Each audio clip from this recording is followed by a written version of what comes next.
The rough estimate is a $2 million investment. He presents himself online as a wealthy real estate investor. But if the allegations against him are true, much of Gareth West's money was really coming from an elaborate conspiracy to defraud unsuspecting seniors across the United States. West is one of 25 Canadians formally accused in a U.S. federal indictment of running a grandparent scam, where fraudsters trick individuals into believing a loved one is in legal trouble and in urgent need of bail money. Jeff Horncastle is with the Canadian Anti-Fraud Centre. At that point, a second suspect normally comes on the phone claiming to be law enforcement or a lawyer, requesting for the payment, typically in cash. What's up, guys? My name is Gareth West. 23 of the 25 defendants were arrested back in March, but West and one other have been at large since.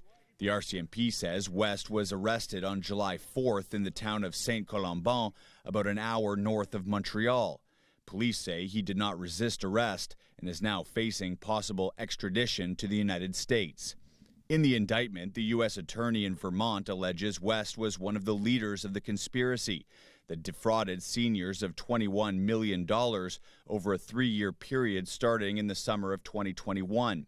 West is also accused of money laundering and, if found guilty, could face up to 40 years in prison.